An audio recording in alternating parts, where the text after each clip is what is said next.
Halo pemirsa, apa kabar Anda hari ini? Semoga selalu sehat dan selalu bersemangat untuk menjalani aktivitas.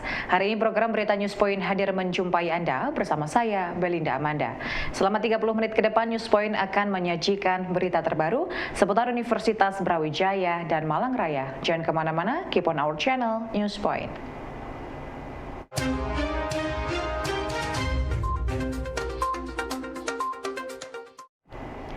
Pemirsa, pelaksanaan pemutakhiran data pemilih untuk pemilu 2024 yang sedang berlangsung menjadi perhatian Bawaslu Kota Malang. Saat ini bertugas Panwas yang tersebar di 57 kelurahan di Kota Malang sedang melakukan pengawasan pemutakhiran data yang dilakukan oleh Pantarlih dan PPS. Komisioner Bawaslu Kota Malang Muhammad Hanif Fahmi mengatakan Bawaslu senantiasa melakukan pengawasan setiap tahapan pemilu melalui perangkat yang ada, yakni petugas pengawas pemilihan kecamatan dan kelurahan.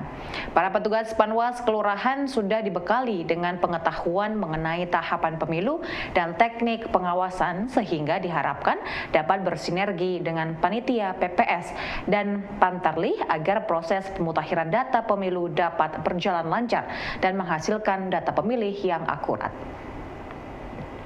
Tahapan pemutakhiran data yang dilakukan oleh Pantarlih setiap desa dan kelurahan merupakan salah satu tahapan yang penting untuk mencocokkan data pemilih pada pemilu 2024. Untuk mensukseskan hal tersebut, Badan Pengawas Pemilu melakukan pemantauan dan pengawasan dengan menerjunkan pengawas pemilu tingkat desa dan kelurahan. Kita sudah membentuk namanya Panwas Kelurahan atau desa. Kalau di Kota Malang kan semuanya kelurahan ya. Jadi kita punya Panwas Kelurahan di 57 kelurahan se-Kota Malang. Nah, Panwas Kelurahan inilah yang bertugas untuk melakukan pengawasan dalam proses pemutakhiran data pemilih. Gitu. Jadi mengawasi PPS dan Pantarlih. Pemirsa, Badan Pengawas Pemilu atau Bawaslu Kota Malang memiliki beberapa strategi dalam melakukan pengawasan terhadap kegiatan coklit dan pemutakhiran data yang dilakukan oleh Pantarlih.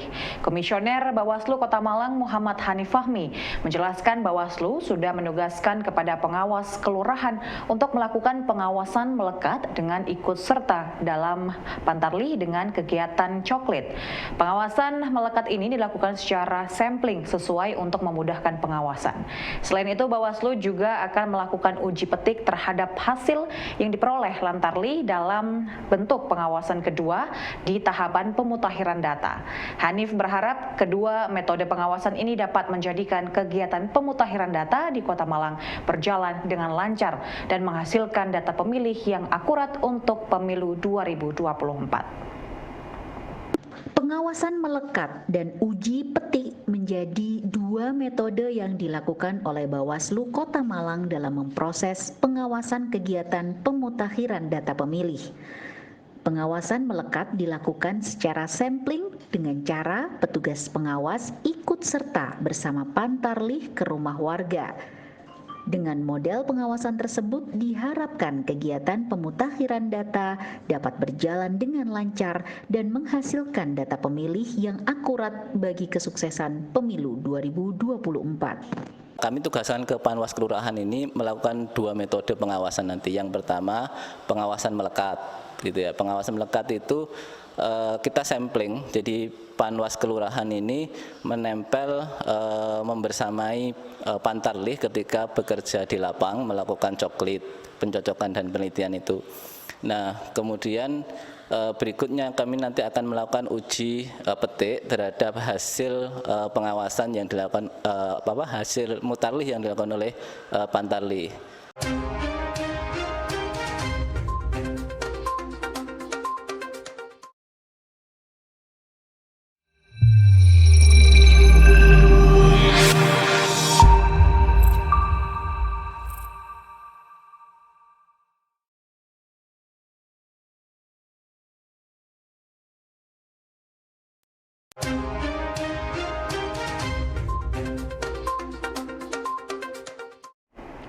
Pemirsa, riset lintas fakultas diharapkan mampu memperkuat hasil inovasi yang dihasilkan oleh dosen maupun mahasiswa UB.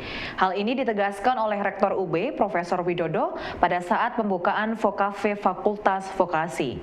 Menurutnya, dalam bidang inovasi pangan, Universitas Brawijaya memiliki Fakultas Ilmu Kesehatan, Fakultas Teknologi Pertanian, yang lainnya dapat membantu meningkatkan mutu dari inovasi yang ada dalam bidang pangan. Widodo menyebut lintas fakultas ini nanti diharapkan dapat bermuara kepada peningkatan mutu hasil inovasi yang dapat dinikmati secara luas oleh masyarakat. Untuk itu, Widodo mendukung kolaborasi antara Fakultas Vokasi dengan badan usaha non-akademik yang menginisiasi pembukaan Vokave sebagai pintu masuk pengenalan berbagai produk pangan dari vokasi. Untuk memperkuat hasil inovasi yang sudah dihasilkan oleh mahasiswa dan dosen, diperlukan dukungan lintas fakultas. Sebagai contoh, inovasi dalam bidang pangan dapat melibatkan Fakultas Ilmu Kesehatan, Fakultas Teknologi Pertanian, Perikanan, dan Peternakan. Sedangkan untuk branding dapat menggandeng tim ahli dari Fakultas Vokasi. Dalam upaya lintas fakultas ini diharapkan inovasi yang dihasilkan dapat memiliki value yang kuat dan diterima oleh masyarakat. Dan kita memiliki banyak fakultas yang concern mengembangkan ke situ. Ada gizi, ada FTP, yang ada fakultas-fakultas kesehatan, macam-macam. Yang harapannya adalah salah satu muara kita dari hasil kinerja inovasi yang ada di Universitas Brawijaya. Kira-kira harapannya begitu. Sehingga tidak hanya sekedar jualan, tapi menjadi laboratorium untuk pengembangan inovasi dari warga Universitas Brawijaya. Pemirsa, Rektor Universitas Brawijaya, Profesor Widodo, mengapresiasi kolaborasi antara Fakultas Vokasi dan Badan Usaha Non-Akademik yang membuka Vokave sebagai sarana teaching factory. Keberadaan Smart Cafe ini diharapkan menambah sarana praktikum dan bisnis bagi mahasiswa vokasi. Vokave mengusung 3 konsep, yakni Smart Cafe, Smart Product, dan juga Smart Branding. Selain itu, Widodo juga berharap agar Buna dan Vokasi dapat meneruskan kolaborasi ini dengan menambahkan outlet Vokave hingga 500 unit agar dapat memberikan dampak lebih besar terhadap masyarakat. Menurutnya saat ini para alumni UB sudah siap untuk mendukung pembukaan outlet Vokave jika dikembangkan di luar kampus. Dengan jejaring alumni yang tersebar dari Aceh hingga Papua ini, Widodo optimis langkah pengembangan outlet ini dapat berjalan dengan baik. Sarana pendukung Teaching Factory Fakultas Vokasi UB terus bertambah, berkolaborasi dengan badan usaha non-akademik. Fakultas Vokasi membuka Vokave sebagai kafe yang memiliki Smart Cafe, Smart Product, dan Smart Branding. Vokave diharapkan menjadi pintu masuk bagi pengenalan berbagai produk yang dihasilkan oleh mahasiswa vokasi. Nah, kalau bisa kita punya semboyan ya, 500 unit, 500 cabang se-Indonesia. Loh, potensi kita besar. Alumni itu loh siap. Alumni kita ada 500 siap membuka sebenarnya, siap kolaborasi. Jadi kita nggak bisa sendiri, tapi kita harus mengembangkan jejaring.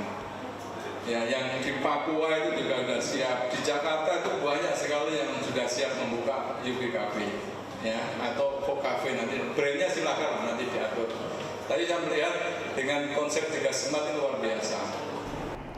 Pemirsa, keragaman budaya yang ada di setiap tempat di Indonesia, termasuk Jawa Timur, menarik perhatian King College London untuk melakukan kolaborasi riset dengan Universitas Brawijaya. Hal tersebut diungkapkan Didik Hartono, Direktur International Office UB. Menurutnya, delegasi King College dalam diskusi bersama Rektor UB sudah mengungkapkan beberapa sektor yang menarik dalam bidang budaya dan teknologi digital. Saat ini, King College memiliki pondasi yang kuat dalam riset ekonomi digital, hukum, dan teknologi digital yang dapat dikolaborasikan dengan sentuhan budaya lokal. Dengan kolaborasi RISTE ini diharapkan kebudayaan lokal tidak punah namun dapat beradaptasi dengan sentuhan teknologi digital yang pada masa akan datang. Kekayaan budaya Indonesia menarik perhatian King College London untuk diadaptasikan dengan sentuhan teknologi digital dalam sebuah riset kolaborasi bersama Universitas Brawijaya. Kedua kampus saat ini memiliki program studi yang memadai untuk mengangkat teknologi digital dalam berbagai bidang. Langkah ini diharapkan dapat mendukung keberadaan budaya lokal dalam beradaptasi dengan teknologi digital. Riset-riset tentang budaya-budaya lokal itu mereka sangat tertarik. Oleh karena itulah bidang tersebut mungkin bisa kita desain untuk kemudian kita elaborasi untuk menjadi further collaboration.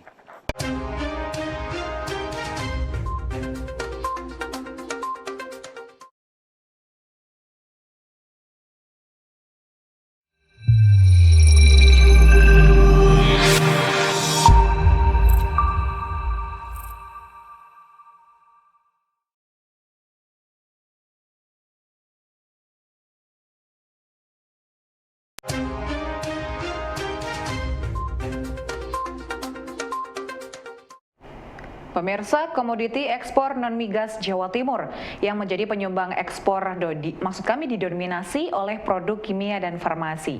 Kepala Badan Pusat Statistik Jawa Timur, Dadang Hardiwan, menjelaskan ekspor produk kimia atau HS38 mencapai 7,07 juta US dollar, sedangkan produk farmasi mencapai 4,94 juta US dollar. Terdapat 3 produk lagi yang menjadi penyumbang ekspor non-migas, yakni produk kimia anorganik, peralatan mesin dan listrik, serta produk besi dan baja. Kelima produk tersebut akan terus didorong agar dapat meningkatkan nilai ekspornya dan mampu merambah berbagai negara hingga dapat mendukung keberadaan industri Jawa Timur. Produk kimia dan farmasi menjadi 2 produk yang mendominasi ekspor non-migas Jawa Timur pada bulan Januari 2023. Keberadaan 2 produk tersebut mampu untuk tumbuh dalam situasi ekonomi saat ini.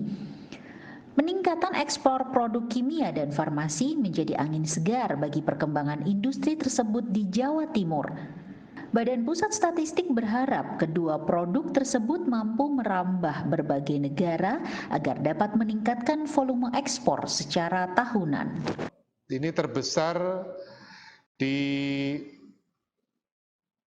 barang-barang seperti berbagai produk kimia atau HS38 ya. Ini mengalami kenaikan ya sebesar 7,07 juta US dollar. Kemudian untuk produk farmasi ini juga mengalami kenaikan ya sebesar 4,94 juta US dollar, bahan kimia anorganik atau HS28 4,86 juta US dollar, mesin dan perlengkapan listrik 3,14 juta US dollar, dan barang dari besi dan baja atau HS73 ini mengalami kenaikan sebesar 1,45 juta US dollar. Pemirsa, antusias mahasiswa Fakultas Vokasi UB untuk mengikuti seleksi program ISMA tahun 2023 sangatlah meningkat. International Relation Officer Vokasi UB, Rahmat Andri Atmoko, menjelaskan sosialisasi mengenai ISMA sudah dilakukan sejak materi PKK Maba, sehingga mahasiswa baru sudah mengetahui program tersebut. Saat ini pihaknya terus memberikan layanan dan pendampingan kepada para mahasiswa dalam melengkapi berbagai dokumen yang dibutuhkan untuk mengikuti seleksi ISMA. Selain itu, Vokasi UB juga sudah memberikan beberapa pelatihan yang dibutuhkan oleh mahasiswa dengan melibatkan para alumni penerima program ISMA sebagai mentor bagi para adik kelasnya yang akan ikut pada tahun ini. Pendaftaran program IISMA yang berlangsung hingga tanggal 1 Maret mendatang diminati oleh mahasiswa Vokasi UB. Saat ini, proses pendaftaran yang dilakukan mendapat bimbingan dari International Office Fakultas Vokasi UB. Bimbingan ini dimaksudkan agar para mahasiswa mampu melengkapi dokumen yang diperlukan dan memiliki kesiapan dalam mengikuti tahapan seleksi. IISMA tahun ini menjadi satu ya, jadi IISMA dari vokasi ini melebur jadi IISMA. Untuk persiapan sebenarnya sama dengan tahun kemarin. Untuk tahun ini deadline-nya tanggal 1 Maret, kita sedang berproses ini untuk mempersiapkan teman-teman. Kalau animo secara umum sebenarnya ya masih tetap antusias teman-teman ini. Ini sekarang yang kita melakukan pendampingan dengan teman-teman, termasuk pendampingan bahasa. Beberapa kali kita menyelenggarakan tes kolektif untuk TOEIC. Kita buat 3 kali ini bekerjasama dengan ITC Malang. Dan pendampingan yang lain seperti pendampingan IC dengan menggandeng alumni-alumni IISMA, alumni-alumni awardee IISMA dari Fakultas Vokasi. Ya, alhamdulillah semuanya berjalan lancar dan teman-teman juga antusias nih untuk tahun ini. Pemirsa, ekspor produk perhiasan emas dan permata Jawa Timur mengalami penurunan pada Januari 2023. Data yang dirilis oleh Badan Pusat Statistik Jawa Timur menunjukkan ekspor perhiasan emas turun 76,42 juta US dollar. Penurunan ini menurut kapal BPS Jatim, maksud kami Dadang Hardiwan, menjadi penurunan paling tajam hingga 2 digit pada bulan ini. Selain emas, terdapat juga komoditas non-migas yang juga mengalami penurunan, yakni produk ikan, baja kode HS72, minyak dan lemak nabati, serta produk tembaga. Penurunan ekspor produk tersebut diharapkan kembali naik pada bulan berikutnya seiring dengan pemulihan ekonomi yang terjadi di berbagai negara. Produk emas, perhiasan, dan permata menjadi produk ekspor yang mengalami penurunan paling tajam hingga 2 digit pada bulan Januari 2023. Data Badan Pusat Statistik Jawa Timur menyebutkan ekspor perhiasan emas mengalami penurunan paling tajam hingga 2 digit. Penurunan ekspor ini diharapkan dapat berubah menjadi kenaikan pada bulan berikutnya seiring dengan perbaikan ekonomi di berbagai negara tujuan ekspor Jawa Timur. Untuk beberapa golongan barang HS 2 digit, terutama adalah HS71, yaitu perhiasan atau permata, ini turun tertinggi ya, yaitu 76,42 juta US dollar. Kemudian berikutnya HS03 ya, yaitu ikan, krustasea dan moluska. Ini turun 28,72 juta US dollar. Kemudian besi dan baja turun 23,94 juta US dollar. Lemak dan minyak hewan nabati HS15 turun sebesar 16,88 juta US dollar, dan untuk tembaga HS74 ini turun sebesar 10,61 juta US dollar. Pemirsa, informasi tadi sekaligus menutup perjumpaan kita hari ini. Jangan lupa untuk selalu menyaksikan News Point setiap hari pukul 19.30 waktu Indonesia Barat hanya di UBTV, Televisi Pendidikan Universitas Brawijaya. Saya Belinda Amanda dan seluruh kru yang bertugas pamit undur diri. Terima kasih dan selamat beraktivitas.